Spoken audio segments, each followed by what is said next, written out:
estabas respirando y estás pensando en el tupper del niño y en lo que vas a llevar de cena hoy y en lo que vas a hacer mañana y en lo que vas a hacer al salir de clase. Y ahí nos encontramos con esta estructura, la corteza cingulada anterior. Esta parte de aquí es curiosa y van a saber qué relación tiene con la holística, con el yoga. Se me cae una parte del cerebro. La corteza cingulada anterior hace consciente lo inconsciente. Es, digamos, algo así como se asemeja a las agujas de las vías del tren. Esas agujas que o bien cruzan o descruzan para dirigir el tren hacia un lado o hacia otro. Hacen que cuando tu mente se distrae, vuelva otra vez a la atención. La atención en la corteza prefrontal dorsolateral. Curiosamente, también les tengo que contar que esta corteza cingulada anterior está muy relacionada con la mentira. ¿Saben que mentimos el 35% de las veces en una conversación? Hay estudios de Robert Leckman y sus colegas que dicen que cada 3 minutos mentimos. Y la corteza cingulada anterior es la estructura que pone en marcha todas las alertas cuando hay una mentira. Mis alumnas y ahora ya profesoras que hay por aquí me han escuchado decir en la clase: vamos a hablar de la Ashtanga Yoga, del yoga de Patanjali. Esos 8 escalones, llama y llama, ¿nos suena? Llama, ahimsa, no violencia; satya, honestidad, no mentir. Nos quedamos ahí, no sigamos. Y yo les digo: satya, si no contemplamos los 8 escalones de Patanjali, no llegaremos a una meditación adecuada. Si tu mente es una mente turbia, eres violento, mientes y robas con astella, difícilmente podrás meditar. Y yo les pregunto: ¿existe satya en vuestras vidas? Me dicen: sí, yo no miento. Y digo: pues hace un rato, en una de las posturas, te estabas forzando hasta que te has hecho daño. Por lo tanto, ahí ensaya cero, estás siendo violenta con tu pierna, y además no eres honesta contigo misma, porque te he dicho que el yoga no es llegar a una postura perfecta, es simplemente experimentar con tu cuerpo, es simplemente hacer que tu cuerpo llegue donde puede llegar, dejar a tu mente que no llegue donde quieres llegar y rellenar ese hueco con la respiración. Estás siendo muy poco honesta porque sabes que no puedes llegar a postura, repita Trikonasana, pero tú lo estás intentando. Pero es más, el 99% de las ocasiones nos estamos mintiendo. Cada vez que nuestra mente nos propone un pensamiento o una mentira y nosotros le prestamos atención, no hace falta decir una mentira, no hace falta expresarla, ya estamos siendo deshonestos, ya no estamos teniendo honestidad con nosotros mismos. Y la corteza cingulada anterior lanza ya destellos y pone en marcha todo ese funcionamiento que tiene que poner en marcha. ¿Vale? Estamos en la meditación, sigamos. Me distraigo, me he ido, pero ¿quién se ha ido? Falta una figura. ¿Quién se ha ido de la meditación? Yo. ¿A quién le duele la pierna? A mí. ¿A quién le pica la nariz? A mí.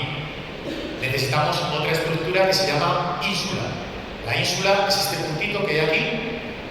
Si nosotros atravesáramos la oreja por delante del trago, que es este cartílago, con un lapicero, pincharíamos una estructura muy chiquitita que se llama ínsula. La ínsula es una estructura muy importante en nuestro cerebro y es la estructura que más nos relaciona con la idea que tenemos de nosotros mismos, con la idea del yo. La parte posterior de la ínsula lo que hace es cartografiar el estado de tu cuerpo, te dice en qué posición estás, en qué postura estás. También te dice en qué momento está tu mente. Es la responsable de detectar la sonrisa materna. Es la responsable de saber cómo están tus órganos. Es la responsable de saber cómo son tus actos. Es curioso que la misma estructura que te hace saber cómo está tu cuerpo te haga sonreír. Tiene mucho que ver con el ego.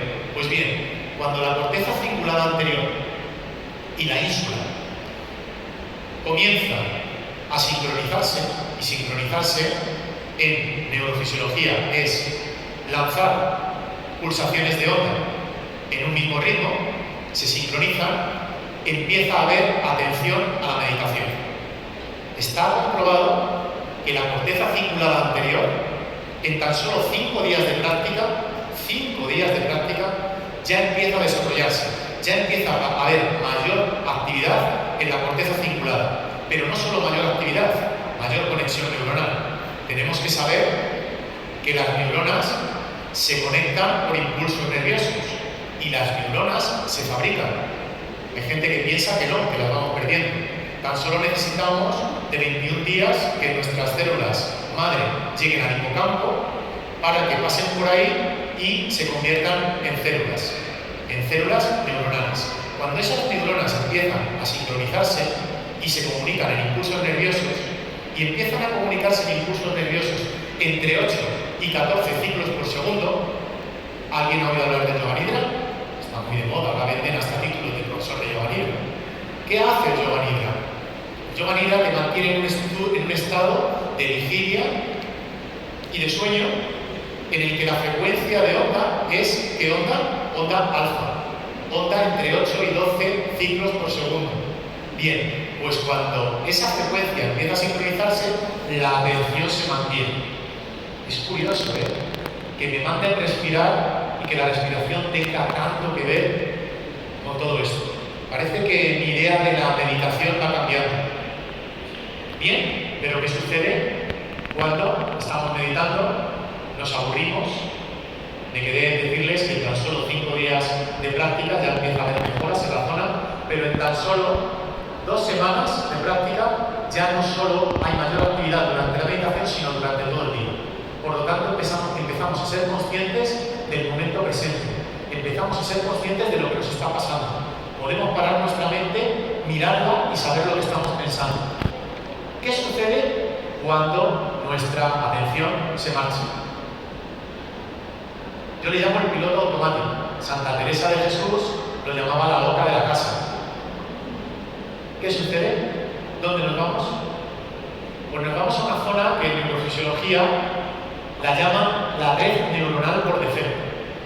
Esa red neuronal por defecto se descubrió en el año 75 y se descubrió de la siguiente manera. Iban a hacer un estudio electroencefalográfico a un personaje y hubo un problema técnico.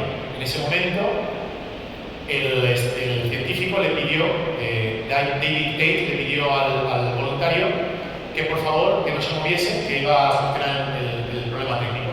En ese momento empezó a haber una actividad cerebral tremenda, pero tremenda. Esto es lo que llamamos en ciencia pensamiento contrafáctico. Es pensar que todo no tiene que ser como realmente tiene que ser, sino que hay veces que es al contrario. Que en ciencia los hijos no son 4, que no tenemos siempre la razón. Y empezó a haber una actividad tremenda en ese cerebro.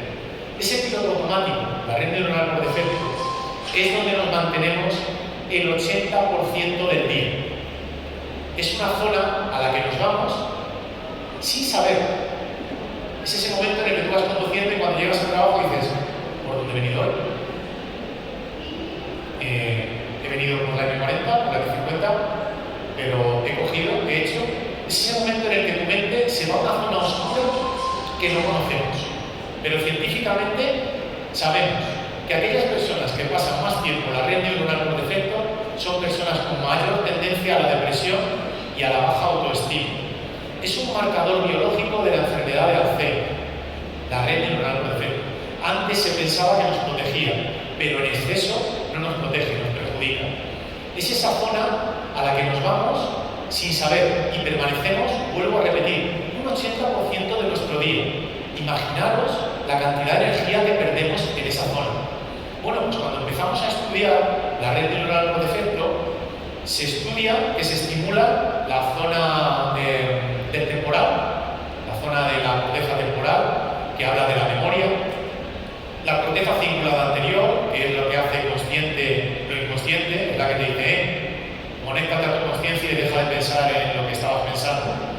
Pero también se enciende una zona que llamamos mercurio ventral, que es la zona más relacionada con el lenguaje. Y curiosamente van a pensar que la zona que más se activa es la del lenguaje hablado. No, es la del lenguaje escuchado, es la de la escucha. En ese momento nos volvemos narradores de nuestra propia narración. Ese es el pepito brillo que se te pone aquí y te dice, Pedro, no hagas esto, dígalo, no hagas esto, y tú te estás escuchando. Empiezas a escucharte a ti mismo. Esa es la red neuronal por defecto. ¿Y qué es lo que hace la meditación? La meditación refuerza la corteza prefrontal dorsolateral, la corteza cingulada, la ínsula, para que no nos vayamos a esa red neuronal por defecto, para que nos mantengamos en el momento presente. ¿Cuántos de ustedes no conocen la meditación mindfulness que el señor Kabat-Zinn puso de moda? Hoy es multimillonario, pero gracias a hacernos atender al momento presente. ¿Qué es esto? Vipassana en yoga. Directamente atiende a tus emociones, atiende a tu sentir. Cuando un pensamiento viene a tu mente, te hace una propuesta directamente, te hace una propuesta y te dice que en el momento que estás viviendo, con el pasado, con el futuro y con una parte genética que tú tienes, lo que tienes que hacer es tomar una decisión. ¿Y qué hago yo? Ese pensamiento lo doy por real. Hay dos formas de vivir. Una es entendiendo esto que yo les estoy contando ahora, que es ciencia, y otra es no entendiéndola. Entonces, si yo ahora mismo me viene un pensamiento a mi mente y me dice que las señoras que van de negro son personas que por lo general, pido disculpas, son personas que por lo general tienen la autoestima baja, y yo hago caso a ese pensamiento y funciono de una manera incoherente, es decir, vivo la vida, la pienso, en lugar de realmente no pensarlo, y hago caso a mi pensamiento, hago que ese pensamiento sea una realidad, sea un hecho para mí, sea la verdad. Y todo lo que ella piense y todo lo que ella haga va a estar mal para mí, porque yo estoy en la verdad absoluta. Cuando realmente yo pienso que esa propuesta de mi mente, ese pensamiento, es solo una posibilidad de mi mente, empiezo a saber que no siempre tengo la razón y que no por ir de negro tienes que tener la autoestima baja. Pero ¿qué pasa? Que en esta vida damos por sentado que esos pensamientos que nos vienen son hechos, son realidades. Entonces pienso que lo que tú piensas es peor que lo que yo pienso, que tu partido político es peor que el mío y que tu equipo de fútbol es mejor que el mío.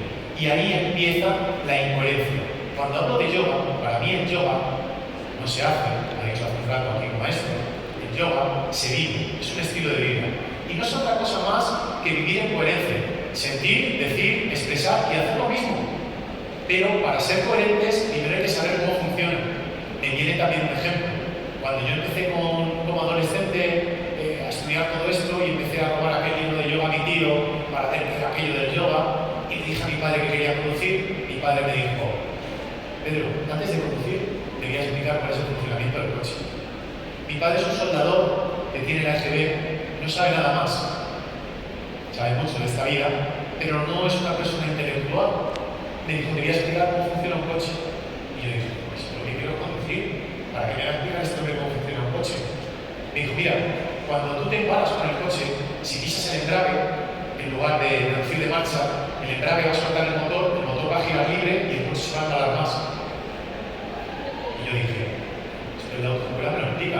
El freno motor, cuando te vas disparando, metes una marcha para que el coche entre en una marcha más pequeña y reduzca la velocidad.